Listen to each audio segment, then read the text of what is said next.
Tamil Nadu engineering counselling 2024 choice billing ரொம்ப முக்கியமான கட்டம். நீங்கள் இவ்வளவு நாள் படித்தது, உங்களுடைய எதிர்காலம் எல்லாமே இந்த சாய்ஸ் பில்லிங்கை நீங்கள் சரிவர பண்ணுறதுல தான் இருக்குது. சாய்ஸ் பில்லிங் அப்படின்னா என்ன? உங்களுக்கு பிடிச்ச கல்லூரிகளையும் உங்களுக்கு பிடிச்ச கோர்ஸையும் ஆர்டர் பண்ணுறது.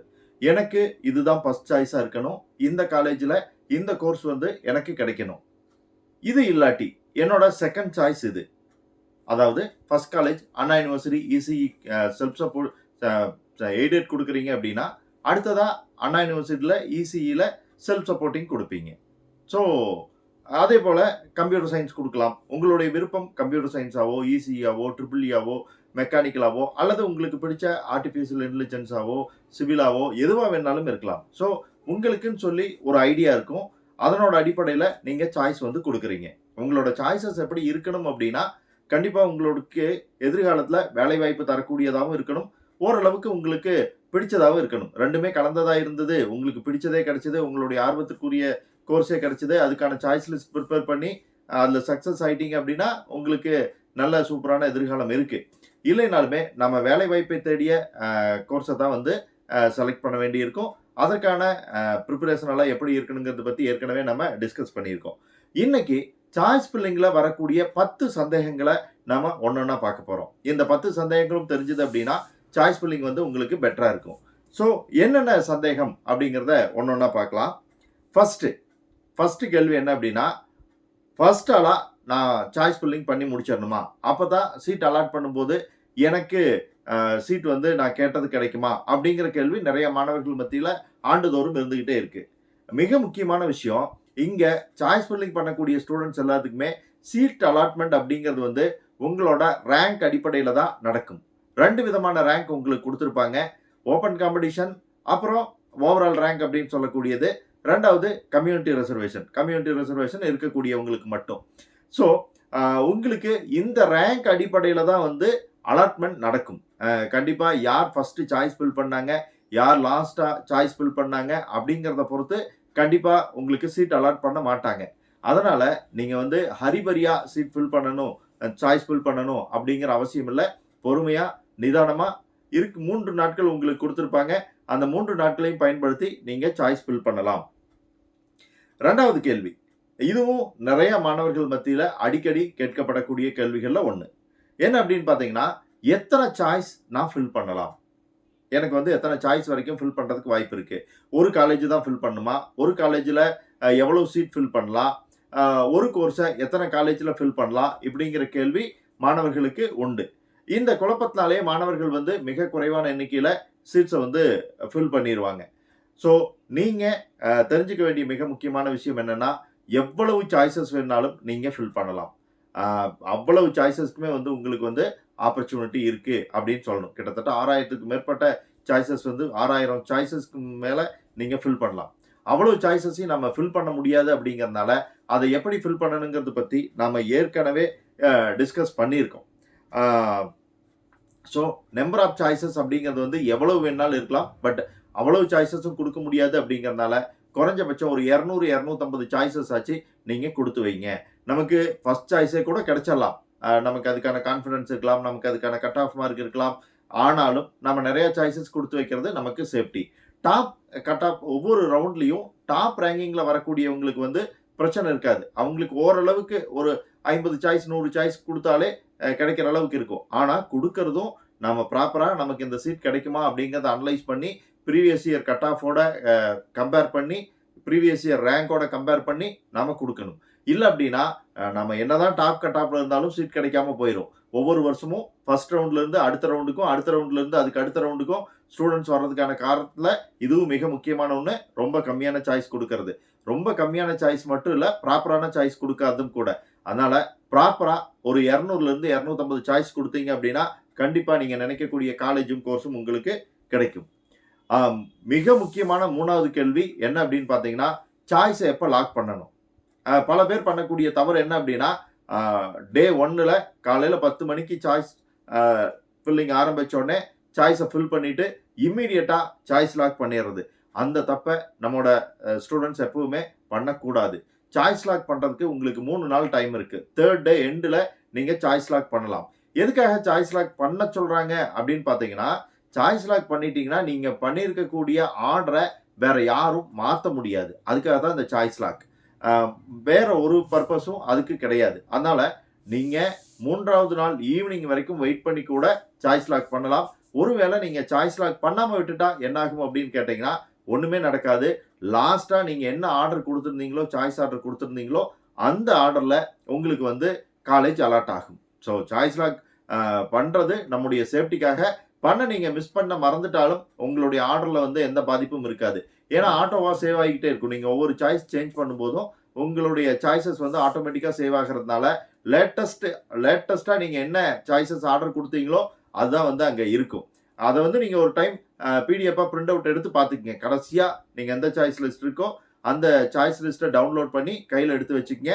அது வேற ஒரு பர்ப்பஸ்க்கும் யூஸ் ஆகும். நீங்க மறுபடியும் அப்கிரேட் குடுக்க போறீங்க அப்படின்னா, ஃபைனல் சாய்ஸ் லிஸ்ட் உங்க கையில இருந்ததுன்னா மட்டும் தான், முன்னாடி என்ன காலேஜ் இருக்கு அப்படிங்கிறத நம்ம பார்த்து அப்வர்ட் மூவ்மெண்ட் குடுக்க முடியும். இல்லைன்னா வெறுமனே அசம்ப்ஷன்ல குடுக்க முடியாது.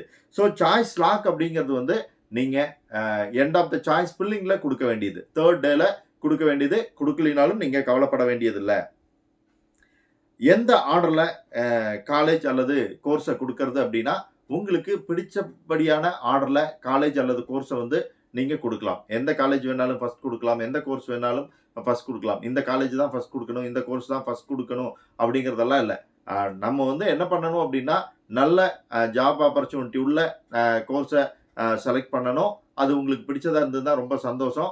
அடுத்து நல்ல பிளேஸ்மென்ட் தரக்கூடிய நல்ல இன்ஃப்ராஸ்ட்ரக்சர் அ அ புரொஃபசர்ஸ் இருக்கக்கூடிய காலேஜா பார்த்து நம்ம செலக்ட் பண்றது வந்து நல்லது.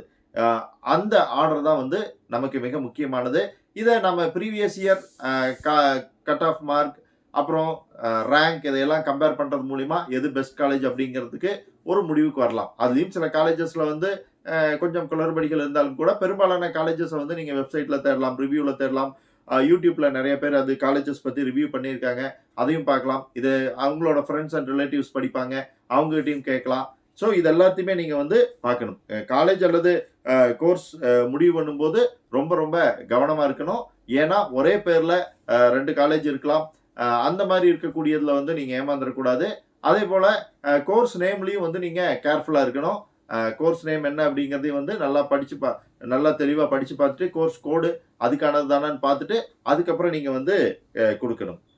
ட என்னோட கட் ஆஃப் மார்க் மீடியமா இருக்கு. நான் டாப் காலேஜஸ் குடுக்கலாமா? ஃபார் எக்ஸாம்பிள் ஒரு 190 வச்சிருக்கேன். நான் அண்ணா யுனிவர்சிட்டி குடுக்கலாமான்னா, நீங்க தாராளமா குடுக்கலாம்.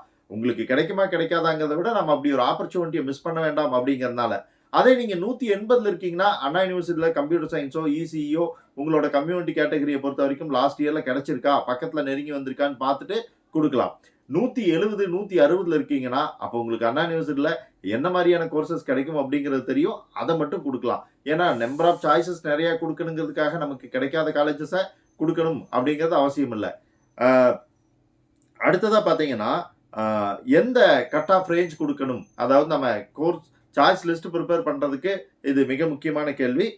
கட் ஆஃப் ரேஞ்ச் வந்து இப்போ உங்களுடைய கட் ஆஃப் வந்து 180 இருக்குதுன்னா, நீங்க 190லிருந்து 170 வரைக்கும் இருக்கக்கூடிய காலேஜஸ் வந்து உங்களோட லிஸ்ட்ல கொண்டுகிட்டு வரலாம். அதுல இருக்கக்கூடிய டாப் காலேஜஸ், உங்களுக்கு பிடிச்ச கோர்ஸ் இத எல்லாத்தையும் செலக்ட் பண்ணி, நீங்க அந்த ரேஞ்சுல வந்து குடுக்கலாம்.